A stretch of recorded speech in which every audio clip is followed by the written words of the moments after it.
For decades, humanity had been searching the stars, not just for distant planets, not just for radio signals or signs of life. Astronomers had also been searching for something much harder to define: anomalies, rare moments when something appeared in the darkness of space and refused to behave the way it was supposed to. But before we uncover what may be one of the strangest discoveries ever made in deep space, take a moment to subscribe to the channel and help us reach our goal of 1,000 subscribers. Your support helps us continue bringing you more mysteries from the universe. Most of the time, the universe followed rules that scientists understood.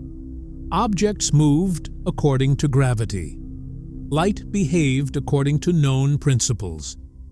Comets brightened as they approached stars, asteroids reflected sunlight, and everything seemed to have a natural explanation. Now, let's go back to where this mystery began. But every once in a while, something appeared that challenged that certainty. And now, the James Webb Space Telescope may have encountered exactly that. It began as an ordinary observation. Deep beyond Mars, astronomers were tracking an object unlike anything that had originated inside our solar system. It was called 3I/Atlas, the third confirmed interstellar object ever recorded passing through our cosmic neighborhood. At first, there was nothing particularly alarming about it. It was simply another visitor from the depths of the galaxy. An object born somewhere beyond the gravitational influence of our Sun, thrown across interstellar space by forces no human being had witnessed, before eventually entering our solar system. But as astronomers continued watching it, small details began to emerge, and those details didn't fit. 3I/Atlas had first appeared as a faint speck against the darkness. Its trajectory immediately revealed that it wasn't a normal solar system object. Its path showed that it had come from somewhere beyond the Sun's gravitational family. That alone made it extraordinary. Humanity had already encountered two confirmed interstellar visitors before, Oumuamua and Borisov. But 3I/Atlas seemed different. Even in its earliest observations, astronomers noticed that it was unusually bright. And the brightness didn't make sense. Its magnitude didn't appear to correspond with its estimated size or composition. It shimmered with an unusual consistency, refusing to behave like the dusty, icy objects scientists were accustomed to observing. Normally, a comet changes as it approaches a star. Its frozen materials begin to sublimate. Dust and gas escape from its surface. Its brightness can increase in bursts, creating the familiar glowing coma and tail. But 3I/Atlas seemed strangely steady. It wasn't fading in the expected way. It wasn't flaring because of obvious outgassing. It simply remained there, maintaining its brightness, as though something inside it was keeping the glow alive. That was enough to attract attention. Telescopes around the world turned toward the mysterious visitor. But scientists knew that ordinary optical observations could only reveal so much. To understand what was really happening, they needed to examine the object in wavelengths invisible to the human eye. That was when the James Webb Space Telescope entered the investigation. Positioned roughly 1,000,000 miles from Earth at the Lagrange point, Webb had been designed to look into regions of space that ordinary telescopes struggled to see. Its infrared instruments could detect faint heat signatures and reveal details hidden behind the glare of stars and planets. When Webb turned its gaze toward 3I/Atlas, astronomers expected the mystery to become clearer. Instead, it became even stranger. The telescope detected what appeared to be a centralized thermal emission. The signal didn't seem to correlate with the normal reflection of sunlight expected from a natural object. A typical comet shines because sunlight strikes dust and ice and reflects back toward observers. But this was different. 3I/Atlas appeared to possess an internal heat signature. Something seemed to be radiating outward from its central region. It wasn't simply scattered sunlight, it appeared to be emitted energy. The thermal map became even more unsettling.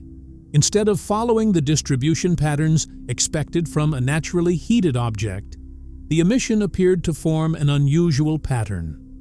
Then scientists noticed something else. The signal seemed to pulse, not dramatically, not enough to immediately declare that something artificial was happening, but faintly, irregularly, and at subtle intervals. The rhythm was difficult to dismiss. If it was simply random variation, then the pattern should have remained unpredictable. But the repeated intervals created an uncomfortable possibility. Perhaps the pattern wasn't random at all. Perhaps something was controlling it. Scientists began searching for natural explanations. Some considered radioactive decay. Others suggested subsurface friction or unusual isotopes. There were countless possibilities. But as more observations arrived, the simplest explanations began to struggle. And eventually, one possibility appeared that no one wanted to put into a formal conclusion. Perhaps the object was powered. The idea was extraordinary. But the observations continued. Data from Webb, Hubble, and ground-based observatories began building a more detailed profile of 3I/Atlas. And the more scientists learned about it, the less it resembled an ordinary celestial body. Its trajectory appeared remarkably precise.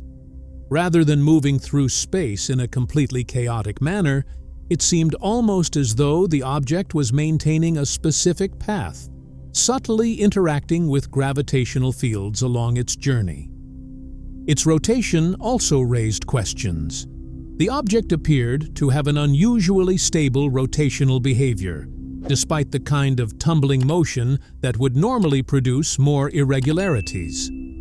Then there was something else.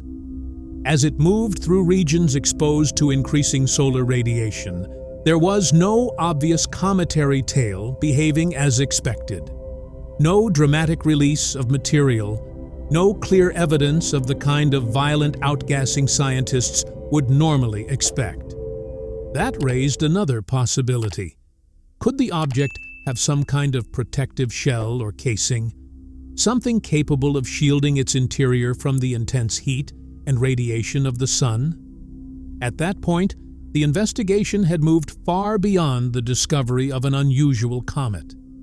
Astronomers were no longer simply asking where 3I/Atlas had come from. They were beginning to ask what it actually was. And then came the most controversial finding of all. The measurements of its albedo, the amount of light reflected from its surface, appeared to show regions with extremely high reflectivity. Parts of the surface seemed almost unnaturally reflective, not like ordinary rock, not like typical cometary ice, but something far closer to the appearance of polished material, something metallic. And suddenly, the mystery surrounding 3I/Atlas took a darker turn.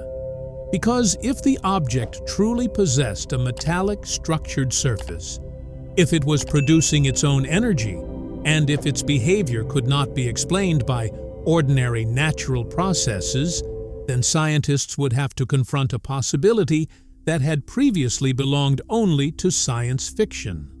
What if they weren't looking at a natural object at all? What if they were looking at technology? The albedo, or reflectivity, of 3I/Atlas's surface was measured to be nearly perfect in certain regions. The readings were approaching the reflectivity of polished metal, not rock, not ice, not dust, metal. The implications struck the astronomical community like a shock wave. If the object was metallic, structured and emitting energy, then the question was no longer whether 3I/Atlas was unusual. The question was whether it was natural at all. Because if those observations were correct, astronomers were no longer simply studying a celestial object. They were observing technology, and almost immediately, a word that had once seemed impossible began appearing in quiet conversations: probe. Then came other words: beacon, craft, artifact. The possibility that 3I/Atlas could be an alien spacecraft was no longer confined to conspiracy forums or science fiction stories. It was beginning to circulate quietly through institutional discussions and private communications, behind layers of security and encrypted networks. But the metallic surface wasn't the most disturbing evidence. Neither was the strange thermal emission. Not even the object's unusual trajectory. The most troubling clue was the light. When astronomers performed photometric analysis, they discovered something that made the mystery even harder to explain. The light coming from 3I/Atlas appeared to be concentrated within a remarkably narrow spectral band. That meant it didn't resemble the broad, scattered reflection normally produced when sunlight bounces off the surface of a natural object. Instead, it looked more like a controlled emission, specific wavelengths, a focused range, a pattern that immediately reminded scientists of technologies they already understood: LED arrays, laser communication systems, spacecraft beacons, systems designed to produce very specific wavelengths of light for a very specific purpose. And then another detail emerged. The band contained frequencies similar to those used in communication and guidance systems on Earth. That alone didn't prove anything. Nature could still produce strange signals, but the behavior of the light made the situation more unsettling. Its intensity appeared to respond ever so slightly to changes in solar radiation. It was almost as if something on or inside the object was adjusting the emission in real time. Then the light began to flicker. Not randomly, not like the chaotic fluctuations expected from ordinary natural activity. It appeared as a strange... Astronomers began running the observations through known signal models. The results were inconclusive, but they weren't meaningless. Some researchers noticed that certain pulses appeared to resemble binary sequences. Others believed the pattern could be explained by a rotating power source. There was still no definitive answer, but one conclusion was becoming increasingly difficult to ignore. 3I/Atlas did not appear to be behaving like a passive object. It was doing something that appeared deliberate. And for the first time, astronomers had the unsettling feeling that they weren't simply observing a visitor from another star. They were watching an active system. As more data arrived, the investigation became even more ambitious. A team of astrophysicists from MIT and Harvard began conducting a deeper analysis of the electromagnetic emissions coming from 3I/Atlas. At first, the data looked like chaos.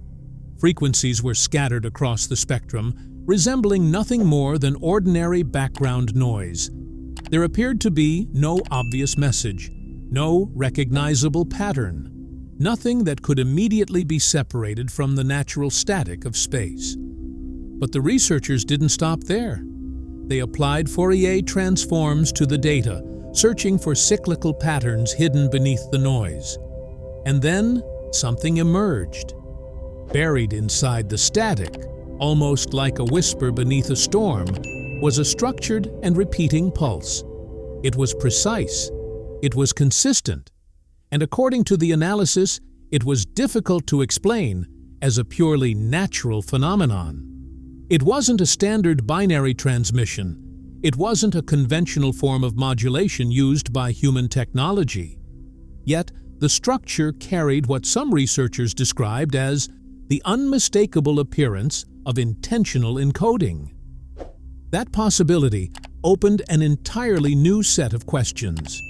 Perhaps the signal was a beacon, a repeating broadcast designed to attract the attention of receivers that weren't located on Earth. Others suggested something even more unsettling. Maybe it was telemetry, a continuous stream of information being transmitted back to wherever 3I/Atlas had come from. But then, researchers noticed something that made the discovery even more disturbing. Whatever the signal represented, it had remained remarkably consistent since Webb first detected it. It hadn't changed, it hadn't evolved, it hadn't stopped. It simply continued. That created a possibility no one wanted to consider. Maybe 3I/Atlas wasn't trying to communicate with us at all. Maybe the signal wasn't intended for Earth. Perhaps it was communicating with something else, something somewhere beyond our solar system. And if that was true, there was an even darker question. What if that someone had already heard it? News of the discovery began spreading through the highest levels of scientific and defense institutions. What had started as an astronomical curiosity was rapidly becoming something with potential implications far beyond science. Then, according to reports circulating at the time, a confidential document allegedly moved through internal channels within NASA before eventually reaching an unnamed journalist. The document suggested that senior officials were already coordinating with international space agencies to determine whether 3I/Atlas represented any potential threat. Some scientists remained cautious. They argued that the object could still be completely benign. Perhaps it was an ancient probe, centuries old, following a pre-programmed route through the stars. Perhaps it had no interest in Earth at all. But others weren't convinced. They began asking questions that had no comfortable answers. If the object was transmitting, then who was receiving? If it was producing controlled light emissions, did it possess some form of propulsion? And if it had entered our solar system by design, rather than by chance, then why had it arrived now? The report also raised another possibility, however remote. Perhaps 3I/Atlas wasn't simply passing through. Perhaps it was observing, tracking planetary alignments, monitoring electromagnetic fields, studying the environment, or even searching for advanced civilizations. And suddenly, the mystery surrounding a single interstellar object had become something much larger. Because if 3I/Atlas really was observing us, then the most important question was no longer what we were learning about it. The question was what it might already have learned about us. The possibility sent a wave of unease through the scientific community. Because if 3I/Atlas wasn't alone, then another possibility had to be considered. Something else might be coming. Something that had sent it. The question became even more disturbing when astronomers began examining the object's luminosity in greater detail. What they discovered led to a revolutionary hypothesis. Perhaps 3I/Atlas wasn't simply emitting energy. Perhaps it was harvesting it. Its light output appeared to fluctuate depending on its proximity to the Sun. At the same time, astronomers found an apparent lack of the chemical reactions normally expected from a natural object producing such emissions. That combination suggested another possibility, a solar collection array, or perhaps a photonic absorption system hidden beneath the object's surface. If such a system existed, 3I/Atlas could theoretically collect energy from the star it was passing. But there was another clue. The dust cloud surrounding the object might not be entirely what it appeared to be. A group of theorists, including Lowe, proposed that the cloud could serve a dual purpose. On the surface, it could conceal whatever artificial structure existed underneath. At the same time, It could potentially act as a medium for absorbing solar radiation. The more researchers considered the idea, the more extraordinary the implications became. If the hypothesis was correct, then 3I/Atlas might be a self-sustaining craft. A machine designed to travel through deep space indefinitely, moving from star to star and replenishing its energy whenever it entered a new stellar system. It wouldn't need to return home. It wouldn't need conventional fuel in the way human spacecraft did. It could simply travel, wait, and travel again. The concept wasn't entirely outside theoretical science. Researchers had already considered models of interstellar probes capable of remaining dormant for centuries, perhaps even thousands of years, before activating when they reached a star system worth investigating. And suddenly, those theoretical models seemed uncomfortably relevant. Because if something about our solar system had triggered 3I/Atlas to awaken, then perhaps the activation itself was the message. The message had been received. As international space agencies scrambled to understand what they were seeing, one uncomfortable truth began to emerge. We were not ready. For decades, humanity had imagined the possibility of extraterrestrial contact. Scientists had developed protocols. Philosophers had debated its consequences. Governments had considered hypothetical scenarios.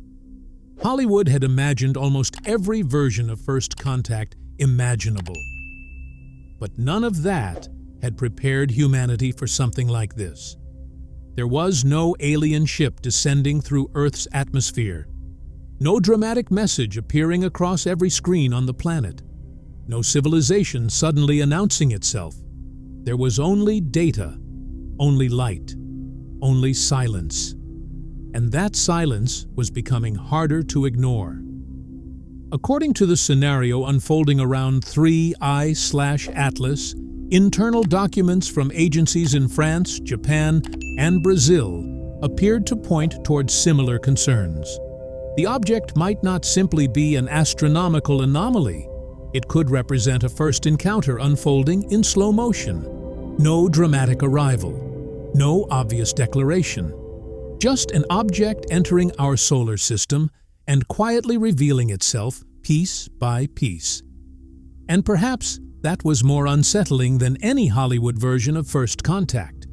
Because if this was contact, then it wasn't happening on our terms. It was happening on theirs, quiet, distant, unsettling. And perhaps the most terrifying possibility was that what humanity interpreted as an invitation wasn't an invitation at all. Perhaps it was surveillance, and perhaps we had already been seen. Then, just when astronomers believed 3I/Atlas had settled into a predictable trajectory, something happened that shattered that assumption. Its luminosity suddenly spiked. The increase wasn't gradual. It wasn't the normal brightening expected as the object approached the sun. It was a sudden flare. The event was captured in real time by the James Webb Space Telescope and later confirmed by several ground-based observatories. The brightness of 3I/Atlas increased by nearly 40% in less than 2 minutes. Then it stopped. The object stabilized at a new, significantly brighter level. Scientists immediately searched for a natural explanation. They looked for evidence of solar-wind interaction. They searched for signs of an impact. They examined the possibility of fragmentation or disintegration. But nothing seemed to fit. There was no obvious event capable of explaining the sudden increase. It was almost as though someone, or something, had simply flipped a switch. But the flare wasn't only visible. Something else changed. The object's thermal signature shifted at almost the same time. The heat pattern changed as though internal systems had suddenly become active. The observation created a chilling possibility. Perhaps 3I/Atlas had entered an awakened phase. Maybe its proximity to the sun had triggered some dormant system. Or perhaps something even more unsettling had caused the activation. Maybe our own observations had. For the first time, scientists had to consider whether the object was responding to the environment around it. And if the flare had been intentional, then there was only one conclusion that could follow.